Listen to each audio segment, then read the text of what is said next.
What's up, everybody, and welcome in. This is FST. It's Fantasy Sports Today. My name is Matt Striker. His name is Joe Pisapia, and this is the place if you want to dominate. Whether it be season-long fantasy, DFS, straight-up wagering, whatever it is, we've got you covered. We produce winners.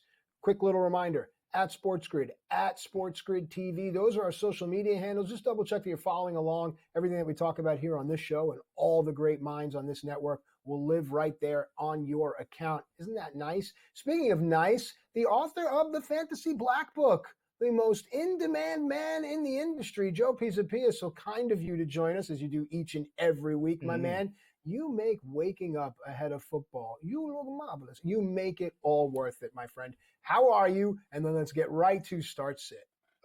I'm good. You know why I'm good? Because the baseball black book is out already before the winter meetings, the earliest it's ever been released.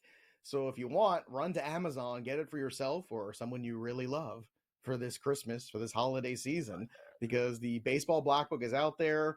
Incredible group of people working on that this year. The best in terms of prospects and evaluators out there.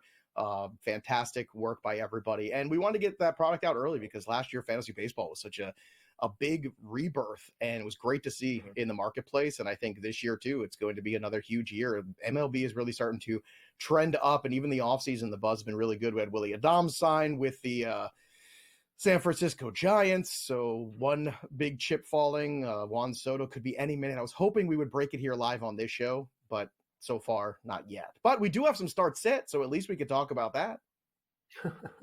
Okay, with that said, I don't know about you, but I think most people are really excited for start sit. So it's more that we can talk about that. But listen, anytime I get to sit down with you and talk sports, we can go in any direction. But let's focus and drill down here. All right, start sit. Of course, remember the questions are coming in from you, our listeners and our fans. Tell your friends this is what's going on so that this can grow. First one comes in. It's a running back question. It's Nick Chubb, Cleveland at Pittsburgh. It's going to be a great game. Or Gus Edwards, Chargers at Kansas City. Joe, who should they start or sit? I'm going to go with Nick Chubb here. Not the greatest matchup against the Pittsburgh Steelers, but one where I think you're going to see competitiveness out of the Browns. And Winston's going to put this team in positions to score. And if they're at the goal line, Nick Chubb's going to get that work. And Nick Chubb is up for the task. So give me Nick Chubb here. My problem with Gus Edwards is a tough matchup against Kansas City. It's on the road. Now, I do think Harbaugh wants to turn this into a grindy kind of game. But inside the red zone, all of a sudden, is not where you're seeing Gus Edwards as much. So despite the fact that Greg Roman is the offensive coordinator and the familiarity where, it used to be the Dobbins and Edwards show when it was Baltimore and Greg Roman, now they're just taking that show over to Los Angeles Chargers. You're seeing Kamani Vidal get some of that work in the red zone. Even Haskins, I know he had the fumble last week, so they moved away from him, but don't be surprised if they don't give him another look too. He played with Harbaugh at Michigan, so there's a little bit of favoritism there too. So it's the fact that you're splitting that workload, and on top of the fact that touchdown equity favors Chubb. So this is an easy one for me, despite the fact they're just one spot away from each other in the ranks this week. I will go ahead and take Nick Chubb. All right, let's keep them coming. The reaction to, I believe it was last week's drill down by you on Amari Cooper and all of his drops was really received well. So now this question comes in. Is it Amari Cooper at Los Angeles, or is it Rome Odunze at San Francisco in a game that, Joe, you've gone on record to say you think the Bears are winning? So does it assume you lean Odunze? These guys are back-to-back, but the problem is, last week you saw that incredible moment where Amari Cooper caught a ball and then pitches it to Josh Allen, and Allen scores a touchdown. That might have been the MVP moment for Josh Allen, right? The thing that solidifies primetime game in the snow in Buffalo. He's already the number one. It puts him over the top. This game against the Rams feels like a little bit of a letdown for me after all the hype around that game for San Francisco, in the snow, all that stuff, without the energy of that crowd. And I still think Buffalo wins this football game. But if you look at the trend line here, week 8, 2 targets. Week 11, 3 targets. Week 13, after the bye, 3 targets for Amari Cooper. I'm looking at Rome Odunze, and my curiosity is the target volume ever since we're moving in another direction with Caleb Williams. Week 11, 10 targets. Week 12, 10 targets. Week 13, 6 targets. How can we get away from those opportunities and targets? Just because Amari Cooper has the bigger name, he does not have the bigger target volume. Rome Odunze is getting that. Rome Odunze is the future. And I think you're starting to see that play out, and I think it's a good matchup here. Again, when you don't have Nick Bosa rushing the quarterback, you're giving Caleb Williams a lot more time in that pocket to be comfortable, and Rome Odunze might be the healthiest of this trio of wide receivers right now. So give me Rome Odunze. Again, I understand that Amari Cooper's that guy that, you love him. You went to school with him. You went to college with him. He's your best man at your wedding. He won you all these fantasy football championships. It's just not happening right now. For whatever reason with the Buffalo Bills, give me Rome Odunze. Again, this one is not close, despite the fact they're back-to-back in the ranks too. Yeah. No, listen, a lot of times we say it, oftentimes cover the name and just look at the numbers. Don't let the name fool you. That's a great point, Joe. All right, next question comes in about tight ends. We have the beloved Steelers. What's that stat? 3 coaches in the last 40 years. That's a stability I like. Pat Freiermuth at the tight end position. They have Cleveland. Or is it Jawan Johnson? I guess it's all hands on deck. I mean, if you're healthy and you live in the greater New Orleans area, please show up and suit up. Actually, you can come right here. They're playing the Giants, so they need all hands on deck. But, Joe, Pat Freiermuth or Juwan Johnson sit at the tight end position? Yeah, how many quarterbacks have the Browns had compared to the head coaches of the Pittsburgh Steelers? Sure, there Since 1972. Can we get those two numbers? 3 versus what is it? Probably, I don't know, 60-something? It's crazy.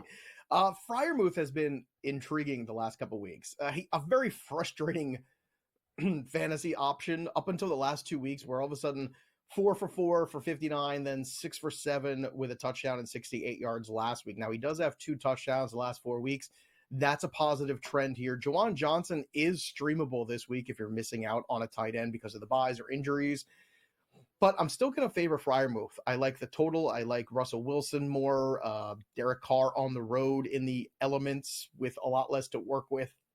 I understand the Giants are missing key pieces on defense too, but it is a little chilly here in the Northeast in Jersey, and I just think that the 4 outcome game of the Saints-Giants doesn't make me feel as warm and fuzzy as Pat Freiermuth does. So I'll take Pat Freiermuth. Maybe he's capped a little bit. Maybe Juwan Johnson has 8 targets today. Hard to tell, but I think I'm going to stick with the number 1 tight end on his team, not the guy who is 2 behind Taysom Hill. But Juwan Johnson still, if you need him this week, is absolutely startable without a doubt on that fringe of tight end. Look at you coming with logic. How dare you? Logic. Don't you see what's going on out there in the world? Worst. All right. You gave a great home road split on Brock Purdy earlier in the show with regards to how well he does at home. And they are at home against Chicago, but you believe that Caleb Williams and the Bears are going to win on the road at San Francisco. So here's the question. Brock Purdy or Caleb Williams? Who do you start? Who do you sit? Well, in case you missed hour 1, I'll bring it back again. On the road, number 1 QB rating, Brock Purdy. At home, number 32 in QB rating, Brock Purdy. This is a no-brainer for me. I'm taking Caleb Williams here. The splits matter.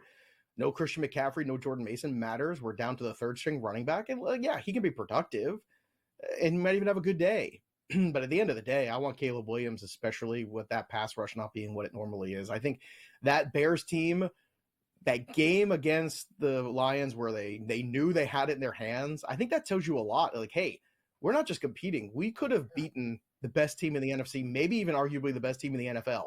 We were right there with them in their own building.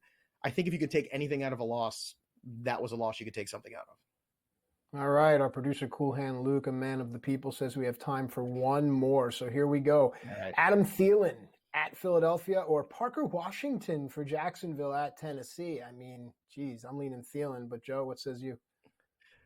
I am too. Parker Washington put up some good numbers in garbage time last week with Mac Jones, but again, can we believe in it with the Tennessee Titans? That is a bit of a question mark. So Philadelphia, a really good defense as well, much better actually. But at the same time, I think you're seeing Adam Thielen go right back to being that guy with Bryce Young who just peppers him with targets. And this is kind of the final run for Adam Thielen, I think, in the NFL, So I expect him to continue to get his. So I think the floor of Thielen is just much, much better. We come back, a look at the injuries, a ton to get to. Who's in, who's out? We'll tell you right after this.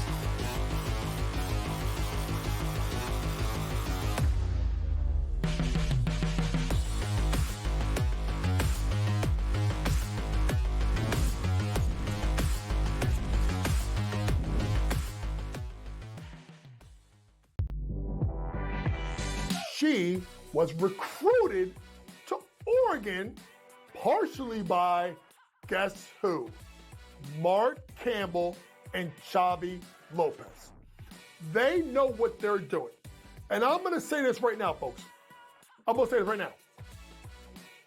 Mark Campbell's one of the 5 to 10 best coaches in women's college basketball right now. Betting above the rim. Only on SportsGrid.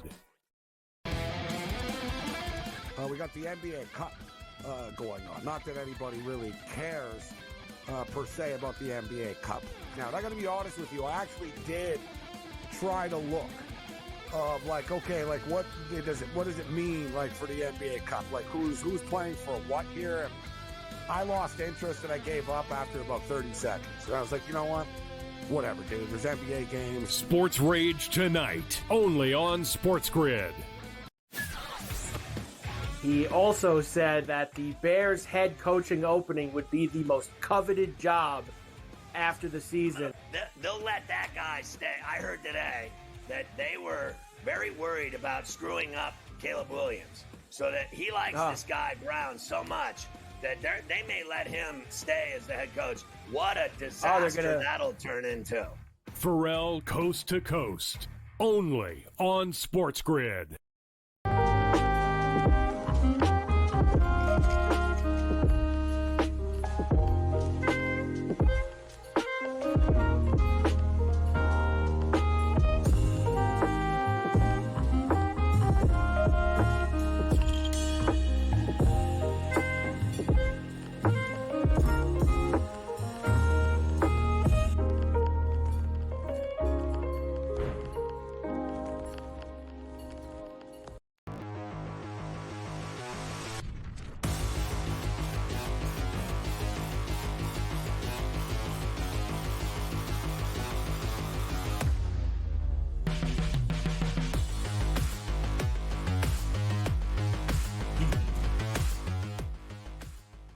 All right, welcome back into FST Fantasy Sports Today. Matt Striker and Joe Pisapia getting you ready for a great day of football. Joe, injuries, a big deal in the National Football League. You, of course, walk the hallowed SportsGrid halls. Tell us, my friend, what are you hearing on the injury update? We're going to go down the list. You know, folks, there's a huge Christmas party for those that are in the New York City area. A huge SportsGrid Christmas party right there in Midtown. It's coming up this week. I believe it's Tuesday of this week. All of your favorite SportsGrid personalities will be there. Joey P, one of them, leading the parade. So, Joe, lead the parade on the injury update. What do we have? Who's in, who's out? That's right. I'm on that first float. That's where I'm at. I'm singing and dancing. It's going to be fantastic. Right through Midtown Manhattan, right in front of Macy's. Maybe after the party, that would happen. I think our producer, Luke, might end up actually be the one singing and dancing in front of Macy's by the end of the show. Our NFL injury update, it goes something like this here. George Pickens dealing with a hamstring issue. Now he's going to be testing it in pregame warmups, but all indicators say that he is a go, and I do not think he's going to miss this game against the Browns and this opportunity to get a little bit of revenge for the last time these two teams hooked up there. And George Pickens needs to do a better job of containing his emotions, and I think even Mike Tomlin went out so far as to say that last week. So George Pickens, hopefully the hamstring is good to go. Fantasy managers need him this week. Also, Malik Neighbors now, I think a little less possible this week. He is going to give it a try. That's what we've been told. He's going to try to play. That doesn't make me feel very comfortable. So if you've got really good options, you might want to look elsewhere. He has a groin issue and a hip flexor issue. The Giants have nothing to play for. If I'm the Giants, I tell Malik Neighbors, sit the hell down and help us get a higher draft pick. So you have to understand the context of some of these teams in week 14 also. There's no reason to push Malik Neighbors. Even if they say he is good to go and playing, that doesn't mean he's going to be productive based on these injuries and be a good start. And frankly, all these targets he's been getting with this subpar quarterback play hasn't made a difference anyway. So if you are finding that you have some other guys or it's only a 2 wide receiver league, it's okay to sit Malik Neighbors this week and look elsewhere. I know that's a lot to ask in the week where we have 6 teams on bye, but regardless, I think that's a route that I would consider. Continuing on with the injury report too, Ken Walker, he is going to be out. Now, we mentioned Breece Hall is out, so Braylon Allen picks up the bulk of the carries. Now you have Ken Walker out as well, which means Zach Charbonnet, if he's available, go pick him up. Again, not available in a lot of leagues, but we're finding now some of these possible playoff berths are going to be decided by backup running backs, which we talked about since the beginning of November, Matt. We talked about making sure that you start to get those handcuffs, either your running backs or other people's running backs, for one reason or another. Either you're going to have that insurance policy or you're going to own the deed to someone else's. And I hope people listen to us, because if they did, look at what's happened just this last week with some of these injuries. These are big time RBs that aren't going to be on the field in week 14. We don't know if they're coming back for week 15 either. But Matt, we talk about all the time, drafting the backup running backs, not always the best thing to do, but picking them up when you get into early November, that is something you must do to get ahead of the curve, because otherwise you're on the outside looking in. So Braylon Allen, Zach Charbonnet, who do you feel better about today running out there as a starter? It's Braylon Allen, actually. This situation happened just a couple of days ago in one of my leagues. So I have Braylon Allen and picked him up just based off of the projections and what I needed for my particular team. But you bring up a great point. How does the CMC manager feel? And if you said to that manager, it's either this pick now and you can't have him in week 14, or someone else that maybe doesn't have the same name value to you, but will still be productive for you. It's a great point that you bring up here, because the people that mattered, the best ability is availability. And a 1-1 is unavailable, and you guys like Zach Charbonnet and Braylon Allen that are. Joe? It sucks, by the way, that last Sunday we said, hey, pick up Mason again, because if the 49ers lose, maybe they shut down CMC. You know, it's bad weather. We were talking about all the negative vibes there of the CMC thing. CMC gets hurt in the snow, almost as predicted on the show. Jordan Mason takes over, looks like Jordan Mason again, and then he goes on the IR the next day. Brutal. We almost did it twice this year. We did it in week 1, and in week 13, we did it almost this close, Matt. We were this close. Isaac Arendo turns out to be the guy now going forward for probably the rest of the season at this point. Some good news for the Bears. Everybody's in. So DJ Moore dealing with a quad. He's going to play. DeAndre Swift also dealing with a quad. He's going to play. Keenan Allen, he's going to play. And, of course, Caleb Williams is going to play. So a full bore of talent here for the Chicago Bears. They get rid of the coach. They are ready to go. They are ready to rock and roll, and they want a W in the worst way. And I think they are a very dangerous team today for the upset. Bucky Irving, that's a running back we didn't think was going to play all week, but it looks like he is moving towards that right now. He is expected to play this week against the Raiders, dealing with hip and back issues. Now, the thing with Bucky Irving to keep in mind is, just because he's active, if he is hurt and trying to soldier through injuries, you could see more Rashad White or even some Sean Tucker in this one as well. Will Reichard was activated off the IR, so if you care about kickers, the Vikings kicker is back. Also, Hufanga from the 49ers, the safety, got activated of that wrist injury from IR. So despite not having Nick Bosa, that is positive they're getting somebody back here for the 49ers defense, because Nick Bosa will be out. So in IDP leagues, make sure you get him out of your lineup. Jake Ferguson with a concussion is off the injury report. He will play against the Bengals. I expect a high total in that game. Also, CeeDee Lamb with the shoulder injury off the injury report as well. I look at that game tomorrow night, and I mean, the total is like 49.5 in a lot of spots, even 50 in some others. Matt, I feel like the Cincinnati Bengals can do 40 by themselves against the Cowboys. Yeah. I like the over in that game. I'm just curious where your temperature is at. Cooper Rush played a little bit better last time we saw him. The Cincinnati Bengals defense, no good. You think this game goes over on Monday night? We've been really clear on this show about picking on weak secondaries, and we've always find that the Bengals are coming up in that conversation. So I just think the opportunity is there, and it all depends on how well we do today. That's going to determine how much we're going to wager on that over, or if we're going to have to find a way to maybe tease it down if we feel a bit more comfortable. But all the numbers and all the schemes point to an over. I agree. All that Simpsons stuff for the game, too. I don't know if you saw that. This might be the game to get your kids watching a little bit. Get a little Simpsons on Monday Night Football. How's that for you? All right, when we come back, we're going to take a look into the future, because there's some divisions that are still up for grabs. Also, Coach of the Year odds, too. Do we value the team that's got the best record or the team that has come out of nowhere? I think that's a really interesting conversation, and we're going to have it, damn it, when we come back on FST. Don't go anywhere. We'll be right back after this quick break.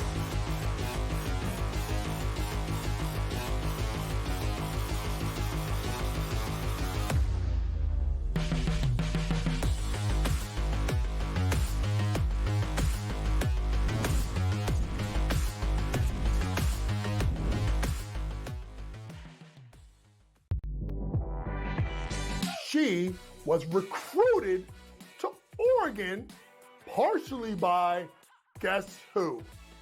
Mark Campbell and Xavi Lopez. They know what they're doing. And I'm going to say this right now, folks. I'm going to say this right now. Mark Campbell is one of the 5 to 10 best coaches in women's college basketball right now. Betting above the rim. Only on SportsGrid. We got the NBA Cup going on. Not that anybody really cares per se about the NBA Cup. Now, I got to be honest with you. I actually did try to look of like, okay, like what does it mean like for the NBA Cup? Like who's playing for what here? And I lost interest and I gave up after about 30 seconds. And I was like, you know what? Whatever, dude. There's NBA games. Sports Rage tonight, only on SportsGrid. He also said that the Bears head coaching opening would be the most coveted job after the season. They'll let that guy stay. I heard today that they were very worried about screwing up Caleb Williams, so that he likes this guy Brown so much that they may let him stay as the head coach. What a disaster that'll turn into. Pharrell Coast to Coast, only on SportsGrid.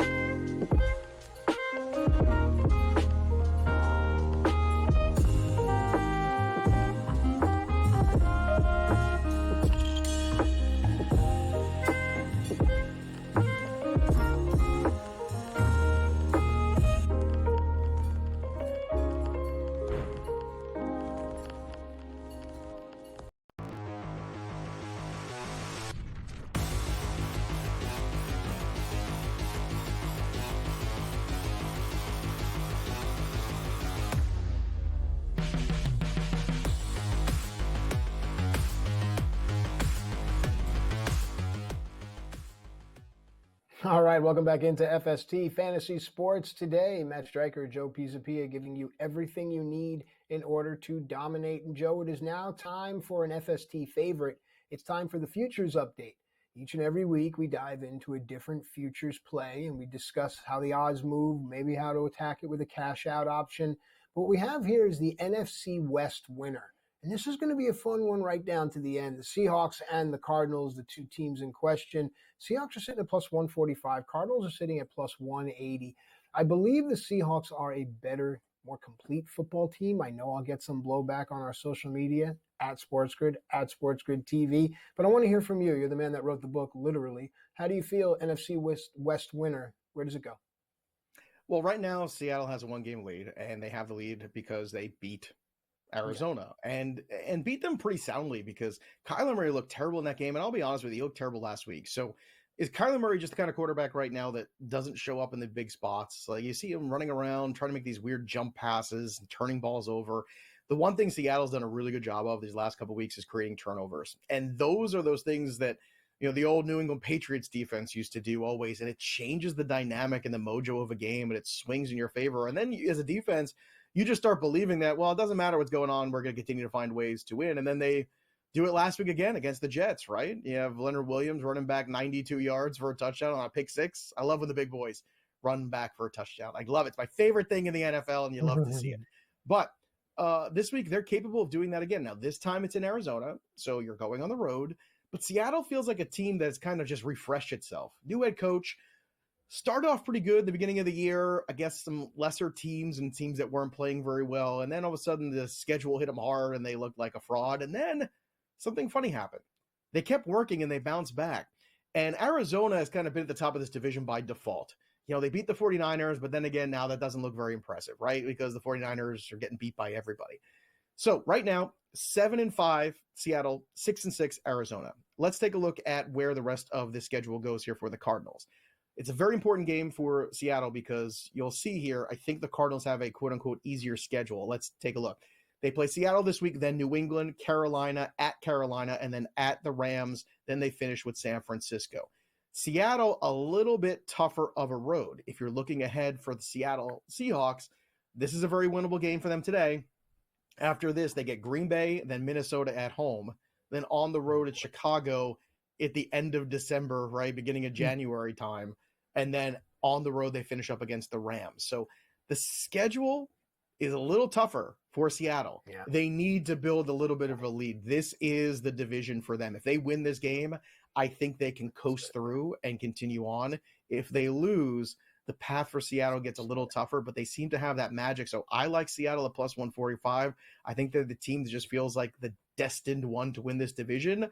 And nobody had expectations for them. They're even not playing with expectations now. Teams, pundits don't believe in them, but I think they should, because that defense has played much better. And Geno Smith, credit to him, has been really good. Another division that is up for grabs too, the South of the NFC. The Falcons minus 125, the Tampa Bay Buccaneers at minus 105. So looking ahead for those two teams in terms of their schedule, for Kirk Cousins and the Falcons, a huge game to get against Minnesota. After that, they go on the road to Vegas.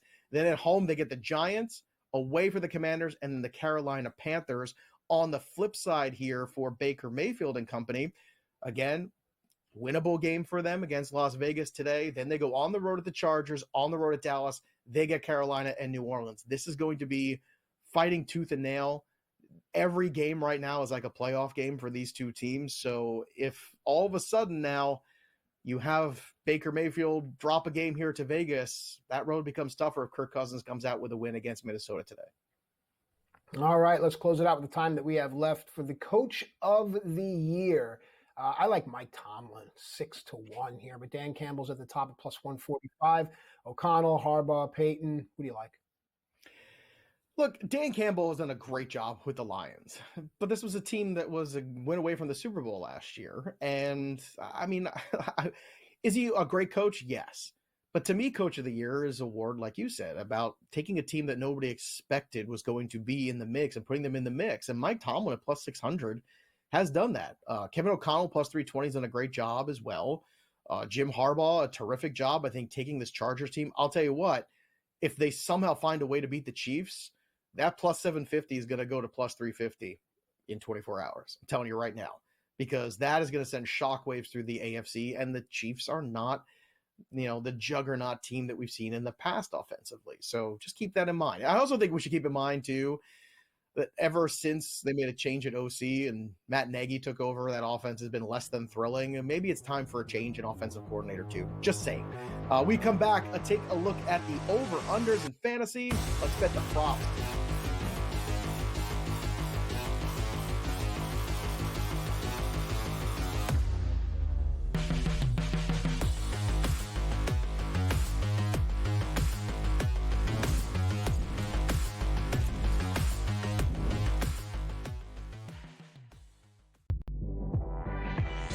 She was recruited to Oregon partially by, guess who? Mark Campbell and Xavi Lopez. They know what they're doing. And I'm going to say this right now, folks. I'm going to say this right now. Mark Campbell is one of the 5 to 10 best coaches in women's college basketball right now. Betting above the rim. Only on SportsGrid. We got the NBA Cup going on. Not that anybody really cares per se about the NBA Cup. Now, I got to be honest with you. I actually did try to look of like, okay, like what does it mean like for the NBA Cup? Like who's playing for what here? And I lost interest and I gave up after about 30 seconds. And I was like, you know what? Whatever, dude. There's NBA games. Sports Rage tonight, only on SportsGrid. He also said that the Bears head coaching opening would be the most coveted job after the season. They'll let that guy stay. I heard today that they were very worried about screwing up Caleb Williams, so that he likes this guy Brown so much that they may let him stay as the head coach. What a disaster that'll turn into. Pharrell Coast to Coast, only on SportsGrid.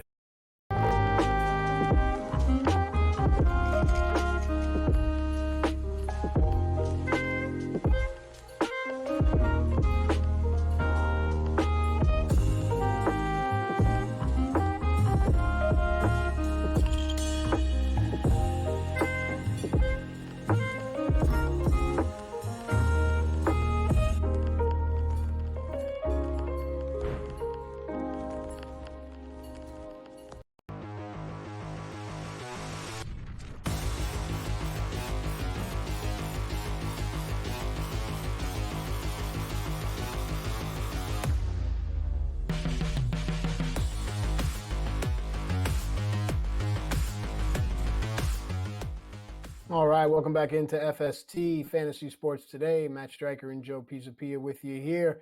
It's time to make some money. Joe, let's do over-unders, okay? Here we go. We're going to start with a quarterback. We're going to go with Bryce Young. The number is 192.5 through the air, 192.5 passing yards. Does he go over or under this today? Well, look, he smashed this number last week with 298 and the week before 263. But the 2 weeks prior, he was under this number significantly, 126 and 171 against the Giants and New Orleans Saints. Now, look, against KC and Tampa, he's really shown up, and they look like a different offense. However, this is the Eagles we're talking about. And just as a quick reminder, they've allowed the fewest yards per attempt, the third fewest passer rating against opposing quarterbacks, and the fourth fewest CPOE over the last basically 6 weeks. So that Eagles defense has really come together of late. And this number 192.5, it feels very low, but I think it's going to be an under regardless. I really think the Eagles have a chance here to put a stomping on the Carolina Panthers and continue to push forward as, you know, the good things are happening in Carolina finally, I think for the first time in a long time. So there's reason for optimism and feeling like this team is maybe going in a better direction. I know the win column isn't necessarily showing it up, but considering what the Eagles have done to opposing quarterbacks the last few weeks, and including opposing quarterbacks like Lamar Jackson last week, where you hold Lamar Jackson in check in terms of scoring, that's pretty good. I don't know what hope Bryce Young has. So I'm going to go the under here, even though it's a very low number, 192.5. People might raise their eyebrows at it. I do think it's an under today. All right, good point. All right, now let's go to a receiver here, Jerry Jeudy. The number is 68.5 receiving yards. It's Jameis Winston under center here. Let's keep that in mind. Over under for Hello Jerry. I feel like it's the Jerry Jeudy show. Wide receiver 21 in the ranks this week. He has gone, let's go through here, since week 9, 7 catches, 6, and then 9. So right now, that's putting him in a good spot here to continue to get that volume. The targets have been double digits 3 of the last 4 weeks too. 11 targets, 11, 6 against Pittsburgh. That was, again, part of that game where it was in the weather. So got to take that with a grain of salt. And then 13 last week against the Denver Broncos. All of those yardage totals ended up being 79, 73, 142, even with just the 6 catches, 85, and then 235. Yeah, I'm going over this 68.5. I think he smashes this against Pittsburgh today, with that weather not being quite the issue it was last time these two teams met up. All right, let's move on here to a running back, and utilization might be different here. It's a receiving yards prop for Bijan Robinson. 28.5 receiving yards, over or under, considering the matchup, Joe. How do you lean? Well, I lean because, you know, they are pretty good against the run, that the Minnesota Vikings vulnerability is really good pass catching running backs. And Bijan Robinson might be, you know, outside of Saquon Barkley, Alvin Kamara, Jahmyr Gibbs, like he's in that conversation of those guys for sure. Last week you saw him have 33 yards on this one. The 2 weeks before, guess what? 28 and 28. So Vegas knows what they're doing when they set this line here at 28.5 is right there. And I think it's an over today. I think you're going to see, again, a very motivated Atlanta Falcons team with their back against the wall. The Falcons aren't a great football team. They're a football team that plays in a lesser division that is still trying to figure out their parts, and they've had a lot of change. And it's been times where it's been good and really clicked, and times where it's been bad. I think this is one of those times where it's good enough, and I think the 28.5 would be an over. I would think it's going to be in the 30s this week. So if they have any chance to beat the Vikings, you got to get the ball in Bijan's hands. And I think the best way to do that this week is via the pass, not via handing it off. All right, let's move on to the tight end position here. We always try to get crafty with our props. It's Pat Freiermuth, and it's over under 2.5 receptions here. Now, you've laid out Freiermuth's assets when you were just talking about the stability of the Steelers. Does that lean to an over here? Well, everybody knows that I tend to stay away from the receptions props and things of that nature. I like the yardage totals. Like you could get all the yardage on one play, right? Like that happens in football. Can't do that, you know, if you're not getting targets. Now, the good news is the target volume is starting to change a little bit for Pat Freiermuth. You know, Mike Williams was an addition to this team, but he has really done next to nothing. Pickens has been very good. So the second guy in this passing attack is starting to become Pat Freiermuth. So if you look at that trend, 4 targets 2 weeks ago, 7 targets last week, He caught 4 and then 6. So he has been over this number in 3 of the last 4 games. That is a good enough trend with Russell Wilson in a game where Jameis Winston's not going to stop throwing the football under any circumstances. There's no deficit. There's no lead where his mindset changes. Jameis Winston's going to be slinging the football. And that's good news on the props for the other side because you're going to have to continue to keep pace in some fashion. So give me Pat Freiermuth over this 2.5. I think he can get to 4 again receptions today, and he has some touchdown equity as well. So if you want to put that TD along with it, you're getting a good number there too. But I think Pat Freiermuth is starting to emerge as a useful part of this offense. He's got a lot of talent, just nobody was really been able to unlock him yet in his career in Pittsburgh. Maybe Russell Wilson has been that guy. All right, Joe, does Keenan Allen go over 50.5 receiving yards today? And if so, does that portend that you can tie that into a victory for his team? It does. And I think you're in a good spot here with Keenan Allen. He is healthy enough to play. He is going to play. You've got Rome Odunze. You've got DJ Moore. So you've got a lot for this opposing defense to worry about. So I'm going to go over that number. And if you just want to bet Keenan Allen is an anytime touchdown scorer, you're getting anywhere from plus 220 to plus 240. I think that's even a better way to approach Keenan Allen today. If you take the Bears on the money line and Keenan Allen to score a touchdown, you're giving yourself plus 489. And I think that's a really easy investment today to make. I think that the Bears have shown they're getting more competitive. That defense is pretty good. The offense is starting to figure things out since the change at OC, the change at head coach. They feel like they're free right now. That makes the Bears very dangerous.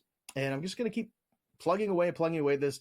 The 49ers, I understand playing for respect. I understand, they're going back home and all that jazz. But I think there's a little bit of defeat right now in that 49er team, and you could smell it on them. And you see without CMC, without Nick Bosa, without these guys around them, that top talent, it doesn't look quite the same. And Brock Purdy's numbers at home have been so bad this year.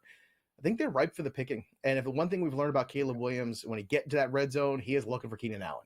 He is trying to find him. We saw it last week against the Detroit Lions. I think we're going to see it this week against the 49ers too. So give me Keenan Allen for the over, but you don't even like that one, just score a touchdown and a W on the money line for the Bears, almost plus 500. That's a pretty good day at the office. All right, dinner on Joe. All right, Joe, here we've illustrated how successful the Vikings can be against the run. I guess that means that Kirk Cousins is going to have to push all game long. The passing number is 245.5 passing yards. Over or under, Joe? Let's talk. Close your eyes, folks, and bet the over. That's what we're doing. We're going over on this one, 245.5. I know it's been so bad. I know last week was misery. This is what we've all been waiting for. And I think Kirk Cousins is going to show up in this football game. I think the Falcons are going to cover, much to the surprise of a lot of people. People are writing off Kirk Cousins. And I feel like every time you write off Kirk Cousins, I've seen this before. He shows up and has a great game. I mean, how many times have been written off before as a Viking? Like just alone. Oh, I can't get it done. It's not going to be any good. And then he goes out there and has a great game. How many times this year have we even seen it? Twice already. So I mentioned that game where he threw for 500 yards after a terrible performance the week before, and everybody just wrote him off.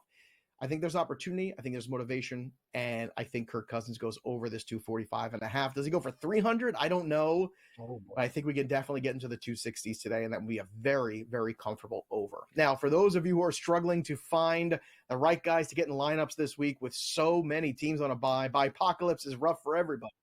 But don't worry, we're here for you. And there's a few other guys we think might be helpful to your roster, not just this week, but into that playoff push. Again, we want to get ahead of the curve. So when we come back, we're going to pick apart that waiver wire, what's still on it that's useful, not just for week 14, but also for that playoff run that is right in front of us starting next week. Don't go anywhere. The waiver wire is hot. We're going to pull some players off it when we return.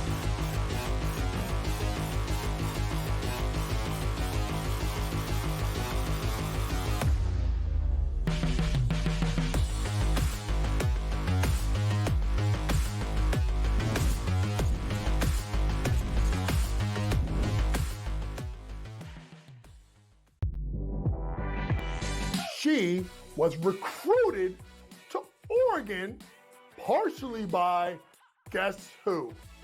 Mark Campbell and Xavi Lopez. They know what they're doing. And I'm going to say this right now, folks. I'm going to say this right now. Mark Campbell is one of the 5 to 10 best coaches in women's college basketball right now. Betting above the rim. Only on SportsGrid. We got the NBA Cup going on. Not that anybody really cares per se about the NBA Cup.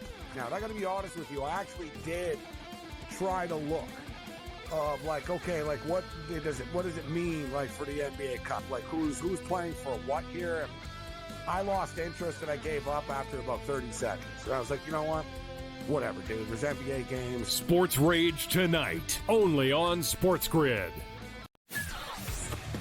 He also said that the Bears head coaching opening would be the most coveted job after the season. They'll let that guy stay. I heard today that they were very worried about screwing up Caleb Williams, so that he likes this guy Brown so much that they may let him stay as the head coach. What a disaster that'll turn into. Pharrell Coast to Coast, only on SportsGrid.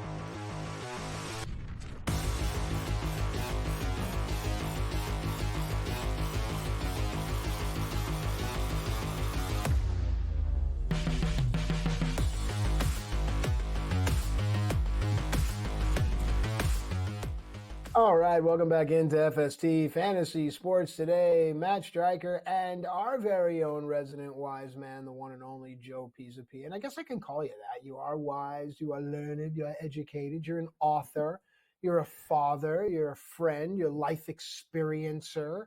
I think wisdom is what we're after. Most people, if you go up to them and say, hey, do you think you're smart? I think 9 out of 10 people go, yes, I am. I went to so-and-so.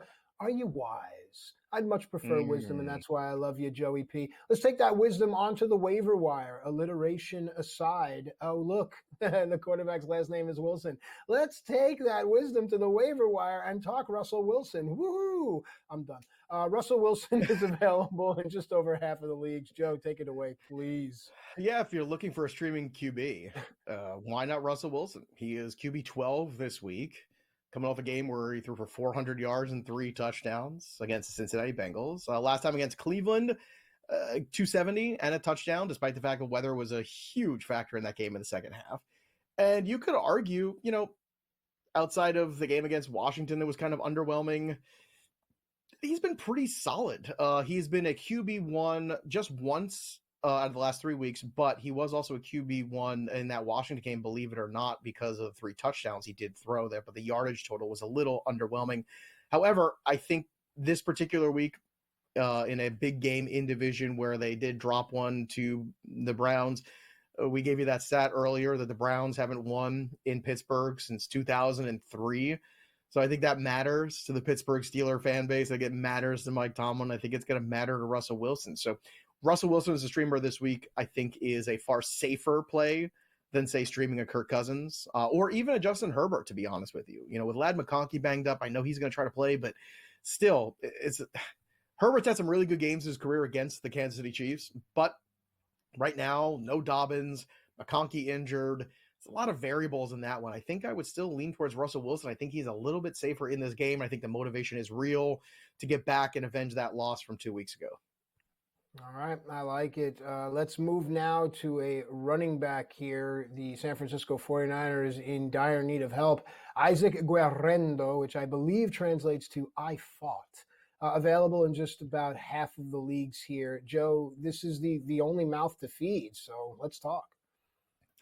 I think he's ranked a little too high for my taste this week, but regardless, even though he's RB13, I think the little of that is we're having some other guys that are not around. Like, I'd rather play Zach Charbonnet. I'll be honest with you. It's not that I don't like what I've seen out of Guerrero when he's been given a chance. He's been very good. But the Chicago defense is very strong. And I think there's a lot of question marks here in terms of what the 49ers have left in the tank. He's probably going to see between 15 to 20 touches in this game. The Chicago run defense did have some issues against the Detroit Lions, but that's the Detroit Lions run game, so I don't know how much we want to take out of that. But Garendo's got his full complement of this workload. Maybe a little Kyle Juszczyk gets some action in this one, but it's Garendo's to lose. So from a volume standpoint, I like it. He is still floating around there, and I think even if you were trying to block somebody else, if he's still floating around there, do it. If you have a dead spot in your lineup or you're holding two defenses, drop it and pick up Garendo now just to have that running back, because you never know what injury strikes this week. And the next thing you know, you need a running back. So even if you don't need Garendo and he's floating out there, get him. I'm sure the teams that needed him have already gotten him. But if you're in a more shallow league, I still think he's worth rostering just because the rest of the year, it seems like the workload will be his. And any running back in any Shanahan offense is one worth rostering. Period. End of story. And that's been the case for the last, 30 years. All right. Now, you mentioned volume here. I think the antithesis of what's going on in San Francisco's backfield is what's going on in the Charger backfield. Kamani Vidal is essentially available everywhere, but how many touches do you foresee for Kamani Vidal this afternoon? That's the trick. He only saw 4 last week, but he did have 20 yards on those 4, and he did get a little bit of red zone work. So Gus Edwards doesn't look great. I'll just be honest with you. Vidal is the one that I would circle on this list right now that I think is the most useful potentially starting next week. And the reason is you have Dobbins on the IR. Gus Edwards doesn't look good. Haskins has had some fumble issues. So the rookie Vidal has some ability here down the stretch on a team that they want to run the football and have to run the football. That's how they're designed, where there is a range of outcomes where Vidal is the guy that has, let's say, 10 carries for 50 yards and a touchdown, and he is the most coveted guy on the waiver wire on Monday morning when everybody wakes up. So get ahead of it and stash him now. And I know that's asking a lot for a lot of teams right now because you have guys on, bye and you're desperately looking for players on your own bench. But if you already got everything locked up and you're already a playoff team, Vidal is a really interesting piece because what you don't want to have happen is some other team end up using him against you. So whether it be the gamesmanship of needing him for your own roster and looking ahead that way, or protecting yourself against somebody else having him, if he starts to emerge as the lead in that trio, it might not happen. It might cost you nothing to find out, but if it ends up happening today, then all of a sudden you're going to have to pay for it next week, and that becomes more of a competition. So getting ahead of the curve when it comes to Vidal, I think is really interesting today. You can do it for free as opposed to it costing you a waiver wire fab potentially on Wednesday. So Vidal, again, might not pay off, and all you have to do is then just drop him. That's fine. But picking him up now for nothing, I think, is the very smart thing to do if he's available. And he is in a ton of leagues. Yeah. All right. With the trend of inexperienced quarterback play on the uptick, the term possession receiver becomes very important. Adam Thielen used to be that guy. Can he be that guy one more time or 3 more times, Joe? He's available in 6 out of 10 leagues. What do you think about Adam Thielen's swan song? I don't know how useful he is this week. Again, it's a tough matchup against the Eagles. I told you could start him over certain guys this week. I think you feel more comfortable like over Parker Washington if you're in that kind of a spot. And a lot of teams are. Week 14 is brutal in terms of players that are missing. After that, though, he gets Dallas, much better matchup. Arizona, okay matchup. And then in the championship week, Tampa, a great matchup. So considering he's seen 14 targets since his return, 10 alone last week in the second game, and 8 catches for 99 and a touchdown, these two seem to have a really good rapport. So I do think Thielen is an asset. I think it's an asset I'd rather pick up right now and have. And another one, too, is Marquez Valdes-Scantling. We keep talking about this guy. I understand him and Nequist Burkakine just keep scoring touchdowns at an alarming rate that are unsustainable completely. But it doesn't matter because they're catching touchdowns and it's fantasy points. So you just roll with it as long as you can. He's only 26% rostered, and he is the number 1 guy right now in that offense for New Orleans, like it or not. We return the 3 and out. What are we looking for in week 14? We'll tell you.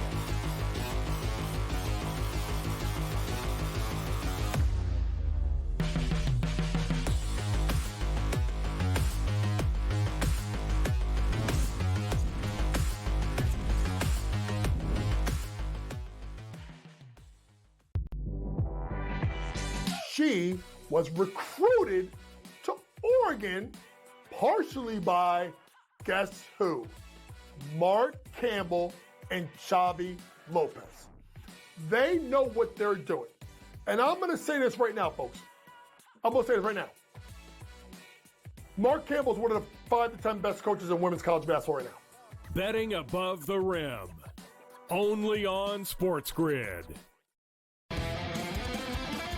We got the NBA Cup going on. Not that anybody really cares per se about the NBA Cup.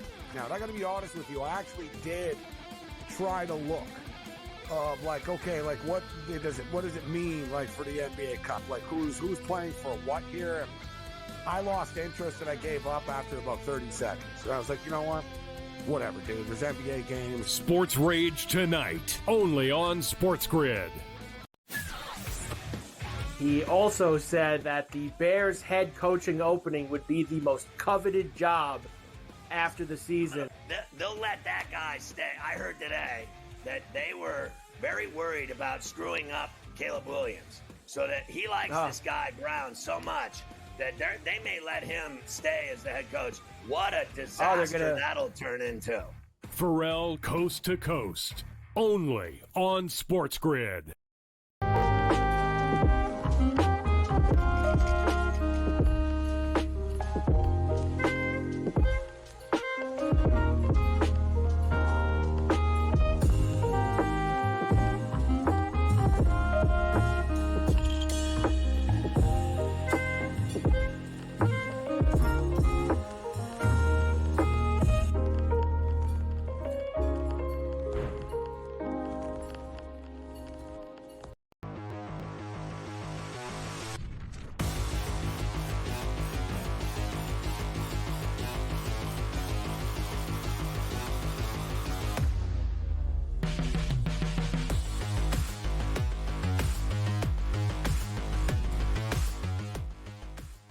All right, folks. Welcome back into FST Fantasy Sports today. Matt Striker and Joe Pisapia. It's been a fantastic show.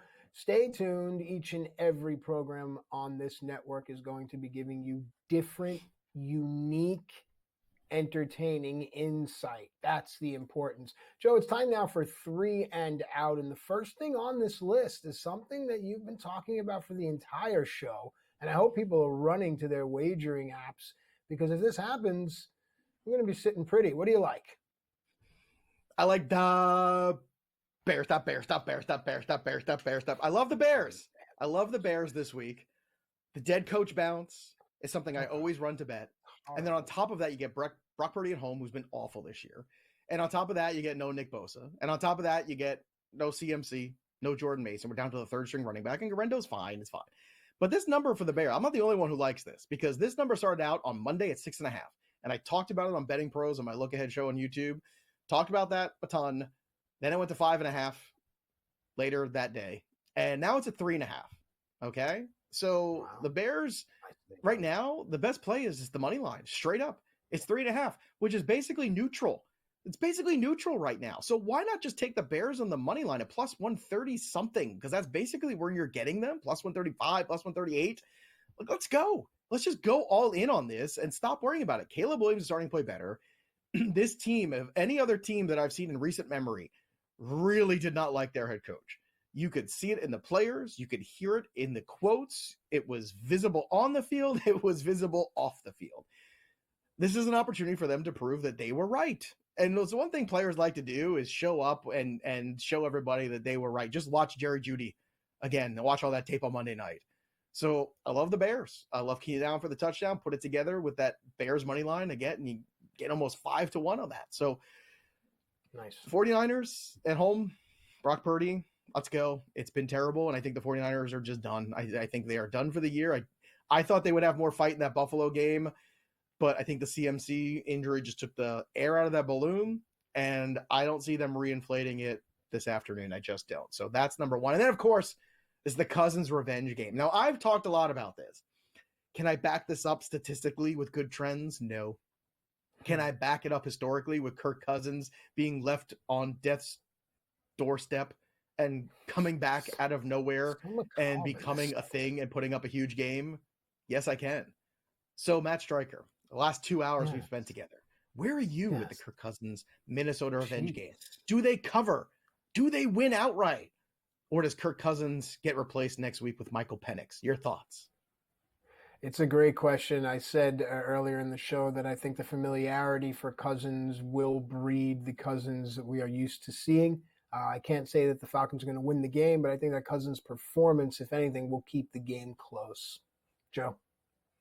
All right, so keeping the game close, that would be pretty good because right now, looking at the odds for that contest, it's 6.5 now. It was 5.5. Now it's 6.5. People are loving the negative Kirk Cousins vibes. Apparently, just can't get enough points for the Vikings to win by. Vikings have not done a great job of just rolling over teams. They were really good those first 6 weeks, and after that, it's kind of been a little mediocre. They're eking out victories. Speaking of eking out victories, too, the Seattle Seahawks keep doing it. They go on the road. We talked about the difference in schedule. The schedule for the Seahawks gets harder after this, but if you have 2 wins against Arizona, this division then becomes yours to lose, and you are in the driver's seat. So I'm looking for Seattle to get that W, and the good feelings keep on rolling. I know they're without Ken Walker, and a lot of people are counting them out because of that. I think that's a mistake. Right now, Seattle plus 2.5 right now, minus 104 on the money line, plus 128.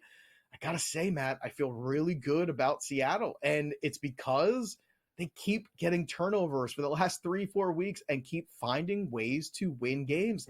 That mentality builds.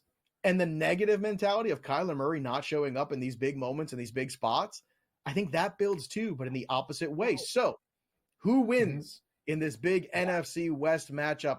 Is it Seattle? Is it Arizona? Matt, what's your prediction? Playmakers make plays. Do the Cardinals have the playmakers on the field to make the play? Cardinals need to keep this thing close. It's in Arizona. If the Cardinals can keep this thing close, they can eke it out, and it makes the entire division a mess. But I'm with you on paper, and from a wagering perspective, this is Seattle's game to lose. Joe? A lot of playoff style football today. I like it. I'm excited. Everybody else should be excited about it too. Lots of big games, and of course, stay on SportsGrid for all of the coverage because Pro Football Today is going to pick up the ball and run with it all the way to the house after us. That'll do it for us.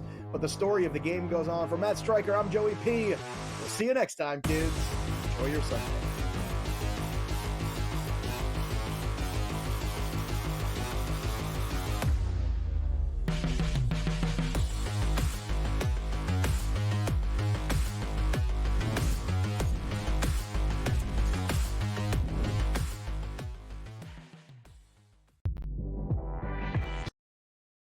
If they beat South Carolina, they're going to 10-1. So if you're on this, if you're TCU trained, listen, Mark and Chavi have done the job, but I may be the spokesman for TCU women's basketball because I believe in these guys and I know what they can do. If they beat South Carolina, they're going to be 10-1 to win a national championship. Betting above the rim. Only on SportsGrid. The 2 guys that can do it all. Too much electricity this morning. This is a good time. We're having a lot of fun. I had to do a triple take. Ka-ching! Why? Because of parity. I didn't mean to offend. Yeah, it's not going to happen. Load management is a dirty word. Let him rip. You know what? Circumstances provide the results. What? How do you do this once? Oh, Donnie, you've got such a good show there. A network that is booming. The Early Line. Only on SportsGrid. We got the NBA Cup going on. Not that anybody really cares per se about the NBA Cup. Now, I got to be honest with you. I actually did try to look what does it mean like for the NBA Cup? Like who's playing for what here? And I lost interest and I gave up after about 30 seconds. So I was like, you know what? Whatever, dude. There's NBA games. Sports Rage tonight, only on SportsGrid. He also said that the Bears head coaching opening would be the most coveted job after the season. They'll let that guy stay. I heard today that they were very worried about screwing up Caleb Williams, so that he likes this guy Brown so much that they may let him stay as the head coach. What a disaster that'll turn into. Pharrell Coast to Coast, only on SportsGrid.